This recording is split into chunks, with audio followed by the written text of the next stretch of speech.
po sa lahat. Ako po si Ma'am Janet Casanova, isa pong stroke patient. Na-stroke po ako noong February 15 at yun po ay nangyari sa Dubai noong time na yon. And na-hospital po ako doon, na-confine po ako 3 days yata yon. Then after that, nagpahinga po akong 2 araw, iniuwi po ako dito sa Pilipinas. At nung pagdating ko po ay, nung dumating po ako dito, pagkalabas ko po ng ospital ay naramdaman ko na lang na yung paningin ko ay apektado. Kasi ang sabi po ng doktor ay right side yung naapektuhan sa akin. Right side po, kasama po yung mata ko. Tapos napansin ko na lang po na yung mata ko ay malabo talaga yung paningin ko. Bukod po sa malabo, as in ay kabit-kabit yung tingin na, at saka po yung kapag yung kausap ko ay nandito na sa malapit, ang tingin ko po sa kanya ay nasa malayo siya. At kapag po yung tingin ko sa baba, ang tingin ko po yun ay napakalalim. Kahit po patag pala siya, ang tingin ko po ay lubak-lubak yun at napakalabo pa nga ng paningin ko. Tapos sinabi po nung pagdating ko po dito, after 2 days yata yun ako nakapahinga, pina-check up nila ako sa Tanawan. At ang sabi nga nila ay inulit yung CT scan ko na ginanap sa Dubai, nakita nila na may pumutok na ugat sa akin sa left side at ang naapektuhan sa akin ay right side. At kasama nga yung mata ko sa naapektuhan at hindi niya daw sigurado kung magbabalik pa yung paningin ko. At in-advise niya na magpa-check up ako sa ENT. Pero dahil nga po sa March pa lang noon ay nag-lockdown na dahil sa COVID. Hindi na po ako nakapagpa-check up noon, hindi na rin ako nakabalik sa doktor ko sa Tanawan, hindi po ako nakapagpa-therapy, hindi po ako nakapagpa-check up sa ENT. Hirap na hirap po ako ng time na yun kasi hindi na nga po ako nakakalakad, tapos yung mata ko ay malabo pa. Hindi rin po ako nung time na yun, hindi rin po ako makapagsalamin kasi irritable po yung pakiramdam ko. Tapos nung time na lagi kong tinatanong sa mister ko at sa mga anak ko, sinabi ko sa kanila na ang hirap pala ng ganito na hindi ka na nakakalakad. Tapos apektado pa yung paningin mo. Sabi ko sa kanila, magbalik pa kaya yung dati kong paningin. Tapos nung time na wala na nga po akong kaisipan kasi nga hindi naman ako nakakapagpa-check up, pinilit ko na pong naisuot. Isuot kong muli yung MGI glass ko. Ito po yung, sinuot ko to noong May na yata noon, tinry ko na makapagsuot ako. Hanggang po sa ngayon, sinusuot ko na to. Inaalis ko lang siya as in kapag tutulog ako sa gabi. Kahit po araw at matutulog ako ay hindi ko po ito tinatanggal. At sa awa po ng Diyos, bigla ko na lang po napansin at naramdaman sa sarili ko na yung paningin ko sa ngayon ay okay na, balik normal na po. Hindi na po siya malabo, hindi na po ako tumitingin ng kabit-kabit. At as in, patag na po yung tingin ko sa baba. Kapag po ngayon na nakakalakad na po ako, kapag po lumalakad ako ay nakakalakad na po ako ng as in walang tungkod, walang humahawak sa akin. At kasi nga okay na yung paningin ko, pantay na po yung tingin ko sa baba. Hindi po katulad ng dati na ang tingin ko sa dinadaanan ko ay lubak-lubak. Kaya ako po ay nagpapasalamat at na-try ko po ulit sa sarili ko na isuot yung salamin ko na MGI. At ito po yun, sa awa po ng Diyos naramdaman ko na nagbalik na po sa normal yung paningin ko. Ang problema ko na lang po, yung kamay ko, manhid pa, at saka yung face ko po ay sobra pa pong kapal, sobrang manhid pa po, wala pa pong pakiramdam. At yung paa ko po ay nailakad ko na kaya lang ay medyo tumatalsik pa po. Maraming pong salamat at salamat po sa MGI dahil po dito ay talagang malaki po ang naitulong ito sa aking paningin. Let.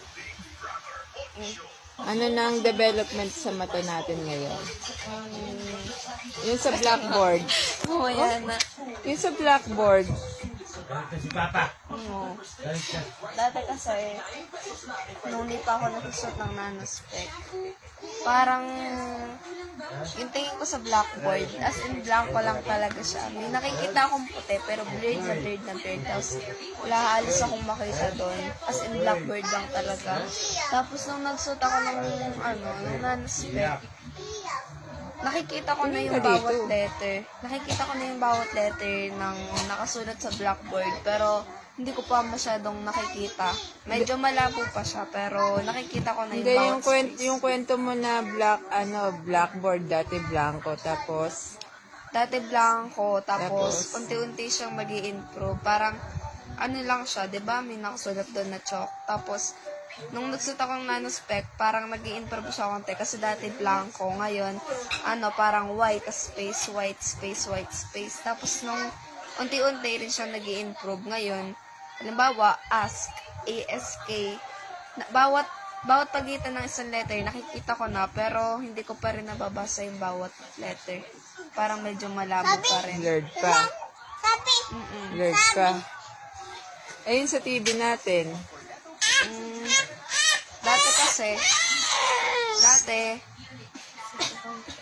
Dati kasi sa TV, Hayaan mo siya. halimbawa sa PG, Hayaan mo siya. 'di ba sa TV, may PG doon, kulay blue tapos may nakasulat na PG na white. Dati tingin ko lang kulay blue tapos blanco siyang white, as in parang square din siya na white. Tapos yung nakasulat sa baba na Kahit parental ganyan kalaki yung TV, kahit ganyan. Dati kahit ganyan, nakahiga ako doon sa upuan.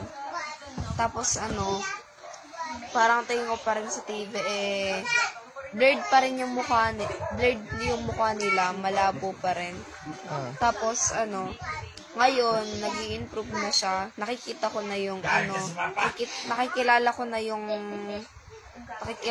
yung mukha nila. Hindi kagaya dati sin blurred na blurred, tas kalabo-labo.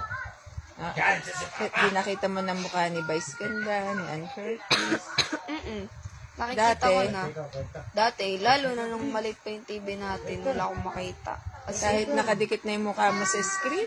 Nakikita ko, kaya ako lumalapit para makita ko. Kasi pag nakaupo lang ako, hindi ko makita. As in talagang blurred. Blurred na Kahit blurred yung talaga. may salamin ka na mataas ang grado, di mo nakikita yun. Tapos, dati nung maliit pa yung TV, lalo na nung hindi pa ako nagnananuspag, pagka nasa malayo ako, as in talaga, yung liwanag niya lang talaga yung nakikita ko. Tapos, yung sounds lang din yun, naririnig ko. Tapos, nung lumaki na yung TV natin, medyo nakikita ko siya, pero blurred pa rin. Nung nagnanaspec ako, nakikita ko na, nag-improve yung mata ko.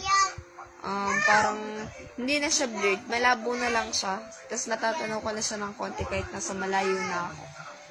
natatanaw mo na ng konti kahit nasa malayo ka. Yung kalsada. Yung kalsada, dati kasi pagtatawid ako, hindi ko nakikita kung naandar ba yung sasakyan o hindi. Dati, pagtatawid ako sa paningin ko, yung sasakyan, nakasteady lang siya dun sa isang tabi kahit naandar siya. Tapos, ngayon, nung nagdanaspec ako, nakikita ko na siya kung naandar o hindi. Nakakakita na rin ako ng sasakyan sa malayuan. Pero, hindi ka natawid mag-isa, ha? Natawid na. Ngayon, natawid ka na mag-isa? Kaya ko na. Hindi pa rin. Huwag kang hindi kaya-kaya. Magpapatawid ka pa rin, ha? Wala namang Bakit ginagawa mo nang tumawid mag-isa? Walang kwenta yung tanod namin dun. Bakit? Basi Kuya Tony, nakatanaw lang. Wala nang ginagawa. Nag-names ka pa. Di sana sinasabi mo, Kuya Tony, itawid mo ako. Kung ikay maipit, Wala pa naman ako kasabay dun. marami kang kasabay. Ngayon, yung mata mo, hindi sumasakit ulo mo. Minsan, pagka nakahiga lang ako, tapos pag sinusot ko yung nanospec, mamaya-maya wala. Inuhubad mo ba yung nanospec mo? Hindi, hinubad ko lang siya, tapos maliligo ako, matutulog.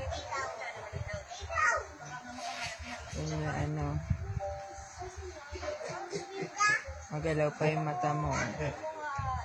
Pero hindi kagaya ng dati, maganda talaga. Nagalaw lang siya ngayon pag na-focus ka ng tingin mo. Pag mong titigan yung liwanag, yan, ganyan lang. Pero dati, pag nagpipicture ako, as in, di ko talaga kaya na ganun talaga yung mata ko. Ngayon, tititig na lang ako diretso dun sa camera. Pagtingin ko, nakagitna na siya. Unang picture ko nung kabibili mo pa lang ng cellphone, bago pa lang cellphone mo. Nagpicture ako. Unang picture ko ng selfie ko, magkasalubong siya. Nung pangalawa, pag selfie ko, suot ko yung nanospec. Nung nag-selfie ko sa akong pang una, wala pa akong sa tinanuspet nung bagong bilhin pa lang cellphone mo. Tinanggal ko siya sandali para mag-selfie ako. Tapos, magkasalubong siya. Nung sunod ko yung nanuspet, mag-selfie ako. Na siya, nasa gitna na siya parehas. Tapos, pagka nag-selfie ako lagi nang nasa gitna yung itim ng mata ko, hindi na siya nagilid. Nung sinasabi mong blanco pa yung blackboard, paano ka nakakapagsulat? Papadikta ko sa kaklase ko, kaya lalapit ako. Nalapit ka. Di ba sa front row ka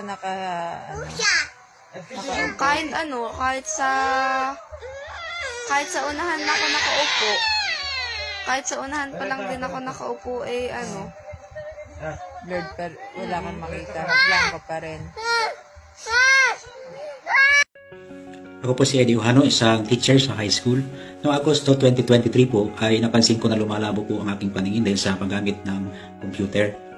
Kaya naisipan ko na pumunta po sa optical clinic para magpagawa ng salamin. Pero nang ko po suriin doon sa optical clinic, nalaman ko na hindi na pala nakakabasa itong kanang mata ko. Kahit anong lens ko ang ipagamit ito sa kanang mata ko, ay wala na po talagang mamabasa. Kaya nalaman ko na barado pala ang ugat ng aking mata. Dahil doon, dalawang procedure po ang sinuggest nila sa akin. Yung steroid injection, yung high dose po na nagkakahalaga ng 14,000.